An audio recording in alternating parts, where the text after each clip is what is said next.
High বন্ধুরা, কেমন আছেন? মাথায় একবার উকুন হলে আর তার থেকে সহজেই মুক্তি পাওয়া যায় না। বিশেষ করে অল্প বয়সে বা স্কুলে পড়াকালীন এই সমস্যা দেখা যায় বেশি।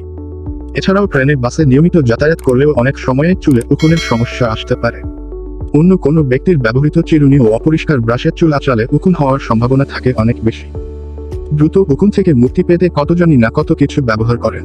চিকন চিরুনি দিয়ে মাথার ত্বক থেকে ডগা পর্যন্ত চুল আঁচড়ানোর মাধ্যমে উকুন বের করার পদ্ধতি সবচেয়ে পুরনো ও কার্যকরী। কিন্তু এখন ডিজিটাল যুগের সাথে সাথে এখন পদ্ধতি পরিবর্তন হয়েছে। এখন ওষুধের সাহায্যেও উকুনের সমস্যা দূর করা যায়। সেই জন্যই আজকে আমি আপনাদের সাথে স্কয়ার ফার্মাসিউটিক্যালসের আলাইস লোশন নিয়ে কথা বলবো। এটি ইভারমেকটিন টপিক্যাল লোশন, যে 6 বছর বা তার বেশি বয়সী রোগীদের মাথায় উকুন সংক্রমণের চিকিৎসার জন্য নির্দেশিত। এটি কিভাবে ব্যবহার করবেন? ইভারমেকটিন লোশন ব্যবহারের পূর্বে অবশ্যই মাথা ও মাথার চুল সম্পূর্ণরূপে শুকিয়ে নিতে হবে। ইভারমেকটিন লোশন সরাসরি মাথার শুকনো চুলে এবং মাথার তালুতে প্রয়োগ করতে হবে। প্রথমে মাথার তালুর নিকটবর্তী চুল থেকে শুরু করে ধীরে ধীরে দূরবর্তী চুলে ইভারমেকটিন লোশন প্রয়োগ করতে হবে। চুলের সকল অংশে ইভারমেকটিন লোশনটি মালিশ করতে হবে। সমস্ত মাথা ইভারমেকটিন লোশন দিয়ে ভালোভাবে আবৃত করতে হবে, যেন সমস্ত উকুন ও ডিম ইভারমেকটিন লোশনের সংস্পর্শে আসে। প্রত্যেকটি চুলের গোড়া থেকে শেষ পর্যন্ত যাতে ইভারমেকটিন লোশন দিয়ে আবৃত থাকে। পর্যাপ্ত পরিমাণে ইভারমেকটিন লোশন ব্যবহার করতে হবে, যেন মাথা ও সমস্ত চুল আবৃত হয়। ইভারমেকটিন লোশন ব্যবহারের পর 10 মিনিট অপেক্ষা করতে হবে। এরপর পানি দিয়ে সম্পূর্ণরূপে মাথা ও চুল ধুয়ে ফেলতে হবে। ইভারমেকটিন লোশন ব্যবহারের পর ভালোভাবে হাত ধুয়ে ফেলতে হবে। সতর্ক: উকুন এর বিস্তার রোধে প্রয়োজনীয় পরামর্শ। যাদের মাথায় জীবিত উকুন আছে তাদের মাথার সংস্পর্শে আসা থেকে বিরত থাকতে হবে। চিরুনি, ব্রাশ, টুপি, স্কার্ফ, ব্যান্ডেনা, রিবন, চুলের ব্যান্ড, তোয়ালে, হেলমেট এবং চুল সম্পর্কিত ব্যক্তিগত সামগ্রী অন্যের সাথে আদান প্রদান থেকে বিরত থাকতে হবে।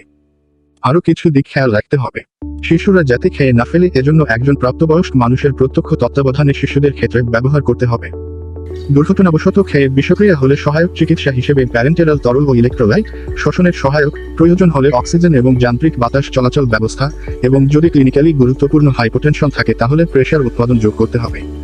গলতকরণ করা ওষুধের শোষণ রোধ করার জন্য জরুরি ভিত্তিতে বমি করতে হবে অথবা গ্যাস্ট্রিক ল্যাভেজের ব্যবস্থা করতে হবে এবং পরবর্তীতে বিরেচক এবং অন্যান্য বিষরোধী ব্যবস্থা গ্রহণ করতে হবে। পার্শ্ব প্রতিক্রিয়া: চুলুনি অথবা এ জাতীয় ত্বকের অসুবিধা কিছু রাইগীদের ক্ষেত্রে দেখা যেতে পারে। মারাত্মক স্ক্যাবিজ আক্রান্ত ক্ষেত্রে ইহা বেশি দেখা দিতে পারে। চুলুনির অন্যান্য উপসর্গ যেমন ত্বক লাল হওয়া, একজিমা, ফুসকুড়ি এবং প্রাইটাস প্রভৃতি স্ক্যাবিজের সাধারণ উপসর্গ হিসেবেই ধরা হয়। অন্যান্য ওষুধের সাথে প্রতিক্রিয়া: পারমিথ্রিন এর সঠিক জানাকোন ড্রাগ ইন্টারঅ্যাকশন নেই।